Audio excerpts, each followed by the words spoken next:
Good morning and welcome to all those who are gathered here with us this morning. And we are grateful for your lives, and I'm thankful for everybody who's going to be watching this via YouTube, and for all those of you who are going to be this is going to be shared to you because maybe this is something you're going to need. I'm grateful for your lives this morning. I'm truly honored and blessed to be the pastor of the Ark Ministries and to have such wonderful sons and daughters in the spirit that I have to take time out to just be thankful for my spiritual fathers, those that have guided me when I was super lost, starting with Chaplain Irby, who I actually call Pop. I don't just call him Chaplain Irby. He's really like a grandfather to me, and I'm so grateful for his life because he was there at a point in my life, not so much when I had crashed, but when I had walked away actually from the church, and he was there to help guide me back. Actually allowed me to come back into the ministry and began to help me perfect the gift inside of me. And then he passed me on to Chaplain Dabbs, and so grateful for Chaplain Dabbs. So grateful for his life because he is my mentor. He is a friend of mine. He is a spiritual father to me, and I am like his son to him. And I know that there are times when he wants to, like a father, he wants to truly discipline me. But thank God for Mother Octavia, because she saves me a lot. So I'm grateful for them too. I truly appreciate everything they did, because they were there at a point in my life when I was on a very downward spiral, not so much spiritually, but just physically and mentally. And I'm so grateful for their lives because they helped to revive me and helped to bring me back. And then, how can I go there without going to my very beginning, which was Pastor Strahan and First Lady Strahan. So thankful for them because they were there. They were there in the beginning. They were there when I first gave my life to Christ. They were there when I first announced my call. They were there when I spoke my very first sermon. They were there. They were there in the beginning.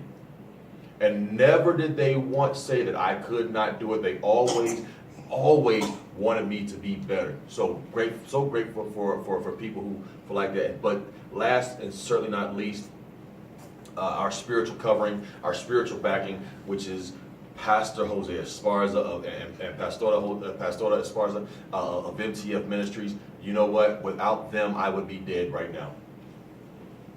I may not be dead physically, but I would be dead spiritually, because I was dying spiritually. I was trapped in a place where I didn't know if I was going to be able to grow, and I was trapped in a place where I didn't know if I was going to be able to expand, utilize my gift ever again. So I'm so thankful for Pastor and First Lady Esparza. They are also like my mother and my father.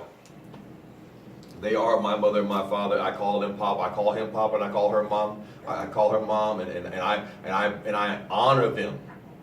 I honor them, and I'm truly grateful for their lives. So I just want to take this time just to bless them, because I love them so much, and I love all of my spiritual children so much. Even though I don't get to see them all the time, I do love all of my spiritual children and all those who are attached to this ministry. I'm grateful for your lives.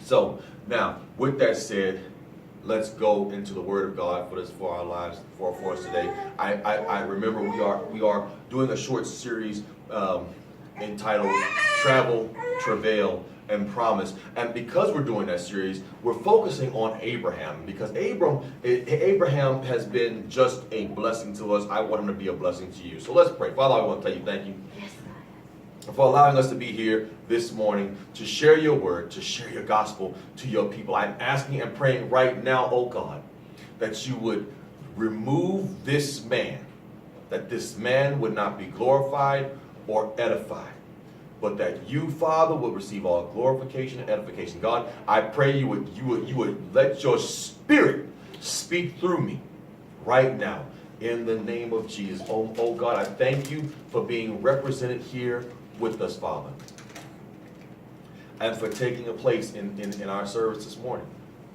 I know you're going to do something powerful. I know you're going to do something transformative. I know you're going to do something mighty today. I just thank you.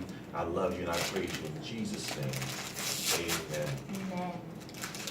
In the 12th chapter of Genesis, starting at the first verse, is where we find our scriptures for today. And I want to just take a little time on this, if that's okay. I don't want to move.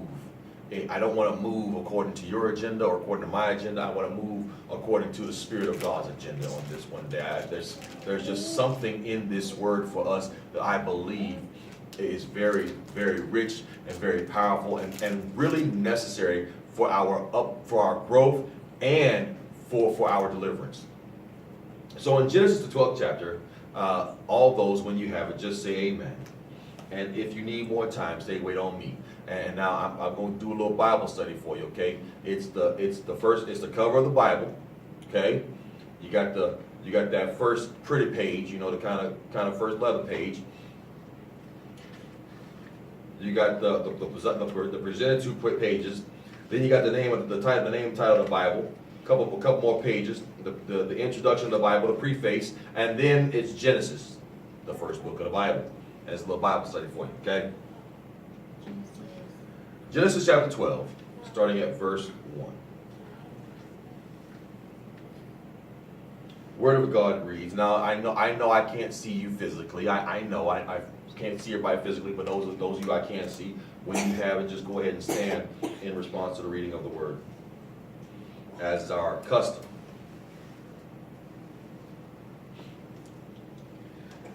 It says, now the Lord had said to Abram, get out of your country, from your family, and from your father's house to a land that I will show you. I will make you a great nation. I will bless you and make your name great, and you shall be a blessing. I will bless those who bless you, and I will curse him who curses you. And in you all the families of the earth shall be blessed. So Abram departed as the Lord had spoken to him, and Lot went with him. And Abram was 75 years old when he departed from Haran. Then Abram took Sarai his wife, and Lot his brother's son, and all their possessions, and they had gathered, and the people whom they had acquired in Haran, and they departed to go to the land of Canaan. So they came to the land of Canaan. Abram passed through the land to the place of Shechem, as far as the terebinth tree of Morah, and the Canaanites were there in the land. Then the Lord appeared to Abram and said, to your descendants I will give this land. And there he built an altar to the Lord who had appeared to him. And he moved from there to the mountain east of Bethel, and he pitched his tent with Bethel on the west and Ai on the east. There he built an altar to the Lord and called on the name of the Lord. So Abram journeyed, going on still toward the south. May God add a blessing to the reading, hearing, and doing of his word. You may be seated at this time. We are still working on this series, Travail, Promise, and we've called this particular portion of this series Moving Time. Yeah, moving time. I was in the military for 9 years, and while in the military, my family and I, we moved a couple times. I moved from Guam to Hawaii, and then we moved from Hawaii to Colorado, and then we from Colorado back to Texas, and each time it was time to move. There wasn't time to hesitate. When it was our time to leave, it was pull the pictures off the wall, put the things and put the knickknacks in boxes, and get your clothes in suitcases and get things prepared, because it's moving time. It's moving day. We've got to get, the movers are on their way, and we've got to be prepared when they come. We can't have things on the wall, because if the things are on the wall, they're not going to take them, and all these things when we were preparing to move in the military. Likewise, when you move from house to house, if you don't just leave. So you don't leave things in drawers. You open up every drawer and you remove all your stuff so that you have it when it's time for the movers to come and get you from one place to the next. Here in our text, Abram is told by God to leave that country and leave your father's house. Now I just want to give you a little recap on Abram's father, Terah, just for a minute. Terah was a man who had a good intention. His intention was to go from a place in Babylon to Canaan, which would have put him in the right place. But along the way, he stopped in Haran, and he got comfortable in Haran. And when he stopped in Haran, he actually stayed there so long that he died. He died. Didn't die at a young age, by no means. 200 years old is not young, but he died in Haran, never making it to Canaan. And God has told his son not to remain in Haran. He's called his son out of Haran. Now Haran means two things. I want to give you the literal translation. It means mountaineer. That's what Haran means. But this particular portion of Haran it has a different context. It actually is Charan. It's spelled H-A-R-A-N, but it's pronounced Charan, C-H-A-R-A-N. Okay, and Charan comes from the original Hebrew, which means to burn, to be scorched, to be charred, or to be hot. Now, let me just pause there for a second. I have a skill to fix air conditioning systems, and my wife has reminded me that anytime she is hot in our house, in our home, it's a problem because I have a skill to fix air conditioning systems. Now, I'm not saying that as a joke. I'm just saying it as a reference, as a point of reference. Don't nobody like to be hot. Most people would rather be cold than hot because you can put more layers on than you can take off when you're hot. You know, if you're hot, it's just uncomfortable. It really is. You're just uncomfortable. And now I couldn't understand how Terah, Abram's father, could rest and could live in a place that is so uncomfortable. But Abram's father died in a place where there was no comfort. And God removed. Now see, there's already no comfort, so Abram's already uncomfortable. Thank God that he wasn't comfortable in Haran. Because our comfort will kill us before what is uncomfortable will kill us. But God tells Abram, move from that place. Move from the place that is just not comfortable. That is just, anybody who has burned some food knows that you don't want to eat that food because it's charred, and because it's charred, it's no good for your taste. Move from the place where there is no taste. And Abram is told by God, you move from this place and I'm going to make you a great nation. I'm going to make you a great nation. Wow. First, move and get away from this country and from your family. Then I will make you a great nation. He didn't say I will bless you with children. He said I will make you a great nation. Now, we interpret this as he will have tons of children. We interpret that as that. But to be a great nation doesn't mean necessarily that you have a whole lot of people. Nations are built in one. I'm gonna say it again. Nations are built in one. In order for the Jewish nation to begin, it had to begin with one. In order for the United States nation, it had to begin with one. In order for South America to begin, it had to begin with one. In order for Japan to begin, it had to begin with one. Every nation began with one. God was calling out of Abraham something that Abraham didn't know was inside of him. Now let me stop saying Abraham, because we're not talking about Abraham yet. We're talking about Abram. We're talking about Abram. We're talking about him. We're talking about him before he was Abraham. And I just want to give you this first point because I think it's so important for us to know is that God will call out of you your destiny when you don't even see it. God will call out of you your destiny when you don't even see it. He said, I will make you a great nation. See, Abram means exalted father.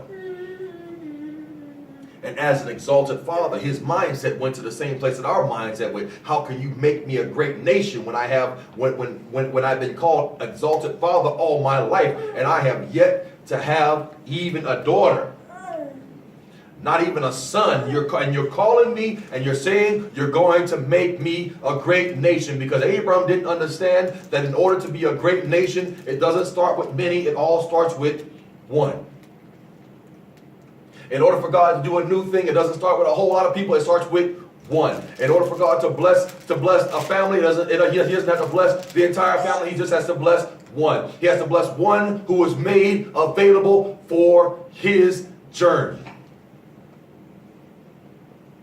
He wasn't telling Abraham he was going to make him into a great nation because he was going to give him all these children. No, that was going to be a result of it, but that had nothing to do with why he was going to make Abram a great nation. He was going to make Abram a great nation based on his ability to be obedient.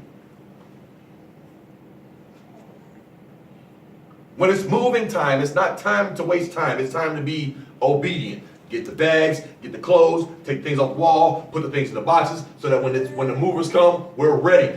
Get in position. In order for God to make Abram a great nation, Abram had to put himself into position. Well, what position did Abram put himself into? He put himself into a moving position. But how do you know that preacher? Well, let me tell you how I know he put Abram into a moving position. While in Haran, which represents that dying place, okay, which represents a place of uncomfort. It represents a place of fail. It represents a place of quitting, because Abram's father meant to get to Canaan, but he stopped in Haran because he had just given up. For some reason, he got tired. Haran is a place that represents weariness, and because Abram was putting himself into a position of moving, he could no longer stay in a position of weariness. He had to get out of that position of weariness so he could get into the position of moving. And because of that obedience, there was something that was broke in Haran that day. It may not have been broken off of the people that remained in Haran, but it was broken off of Abram and all of Abram's seed. They would no longer settle for being uncomfortable. Now, I just want to give you this point also, just this point of reference, because we get good at this. Do not settle for being uncomfortable. Now, you can't get too comfortable when it comes to God, because God will automatically change your level of comfort. And I'm gonna tell you, and I can attest to that. But we settle sometimes in uncomfort because we are tired of moving forward. We settle it. We make uncomfortable comfortable because we're tired of moving forward. I just told you that God was going to bless Abram and make Abram a great nation based on his obedience, based on his level to be obedient. And based on his level to be obedient means the first step was, okay, Abram, get from your country, get from that country, and get out your father's house. First thing to do, move out. Now listen here, folks. I'm not telling you to move out your mom and your daddy house. I'm not telling you to do that. I'm not saying to do that. I'm telling you what Abram's job was. His job was to move out.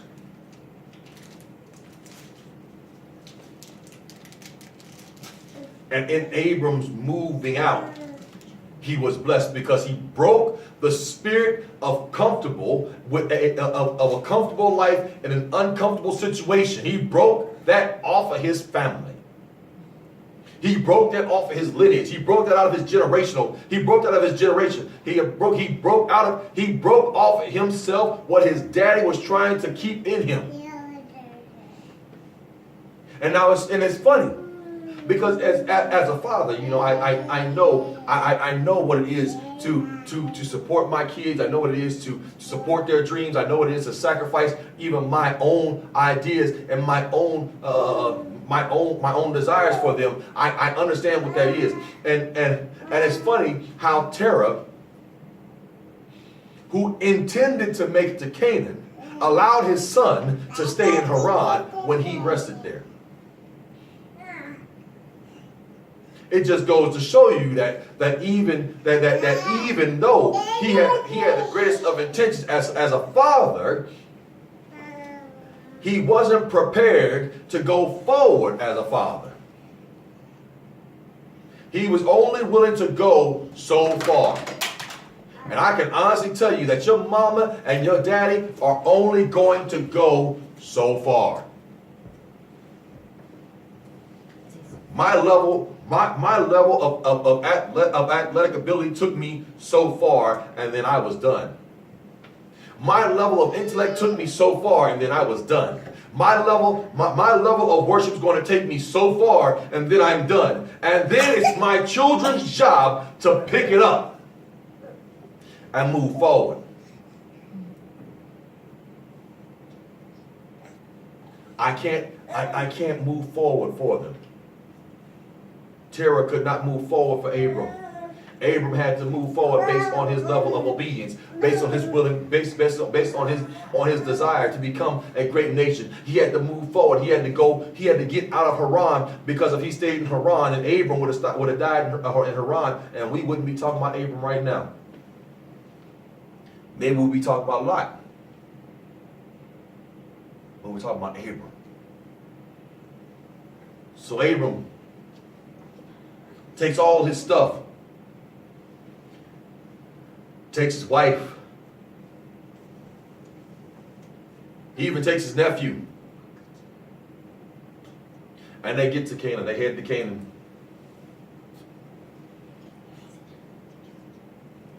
So Abram was 75 years old when he got to Canaan on his journey.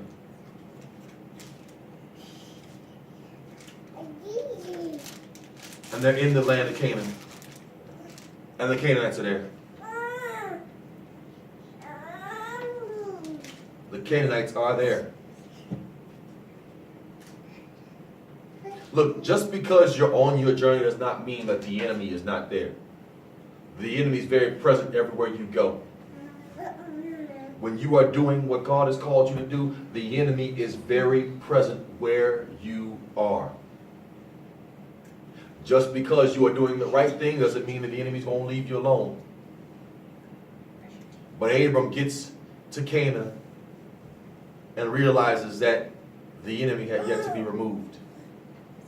The inhabitants of the land had yet to be removed, because it wasn't time for them to be removed.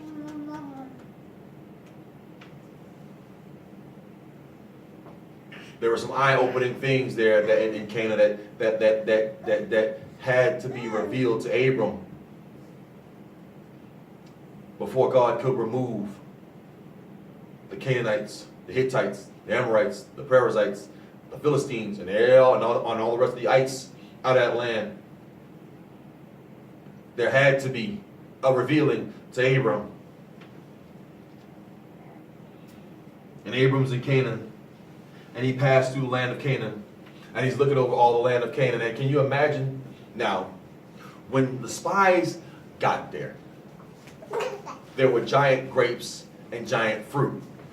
When Abram got there, I'm pretty sure the same fruit trees that was growing were still growing in.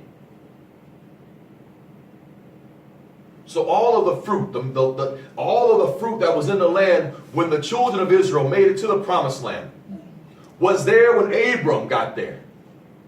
The thing is, Abram got the benefit of the fruit without having to deal with the enemy.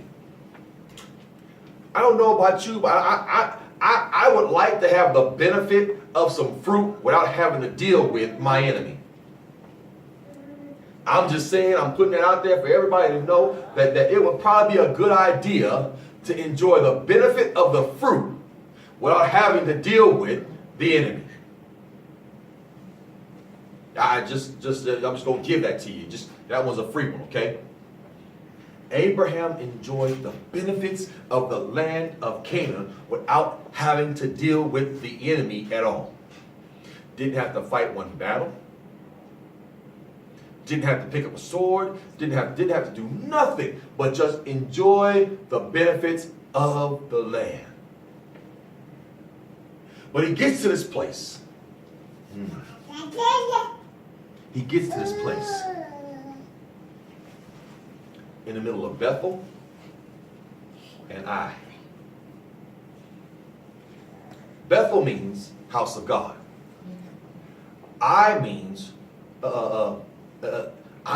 ruins. So he's in a place between the house of God and a place of ruin. He's in the middle. He's in a place between the house of God and ruins. The house of God and ruins. He's in the middle.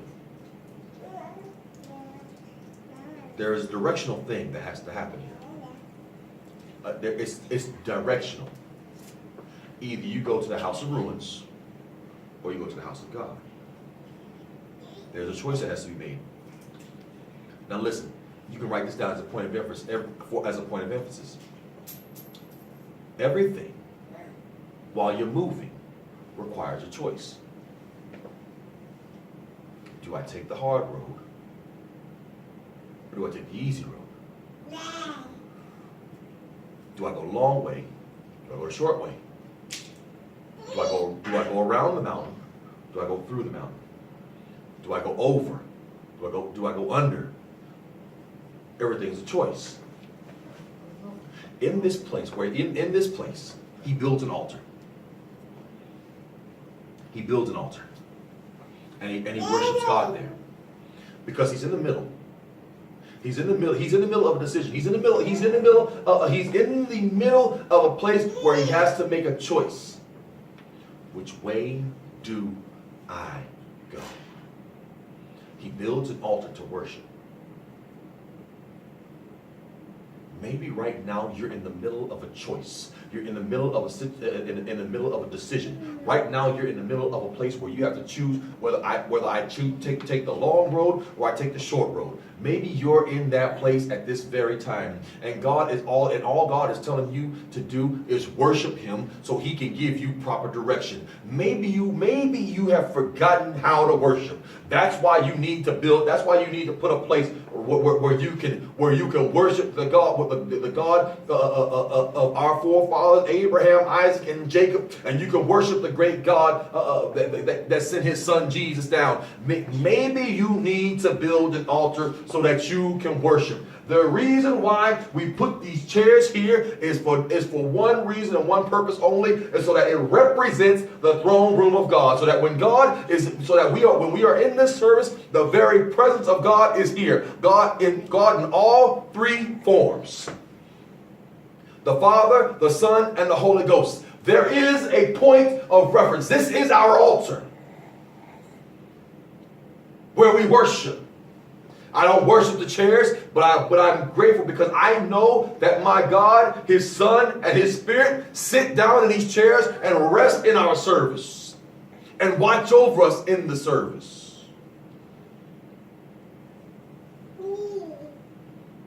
And I'm even able to go down on my knees and worship and pray at these chairs because they represent me being able to put my head on my daddy's lap.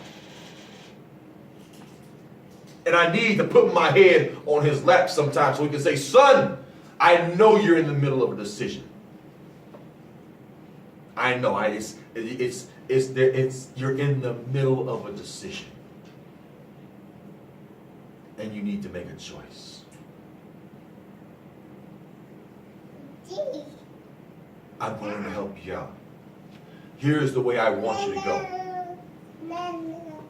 This is the way I don't want you to go. Choose which way you're going to go.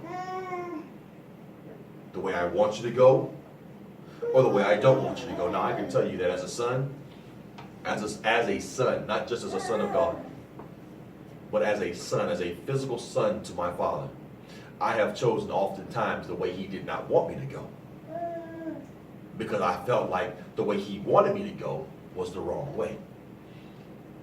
And all the while having to circle back around and get back to the way he wanted me to go anyway. That's as a son, as a human being, as a man. Likewise, as a son of God, I've done the same thing. God has said, go left, and I went right. Just because I went right. And I know I'm not the only one. I know for a fact I'm not the only one that has made the mistake of changing the direction that God has given me.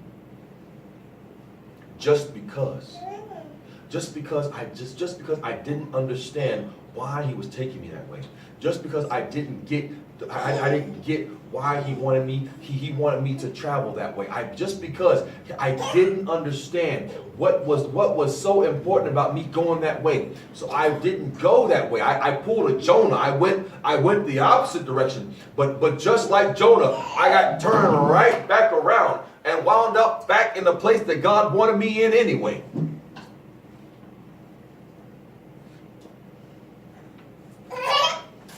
Because my path, my steps were already ordered by God.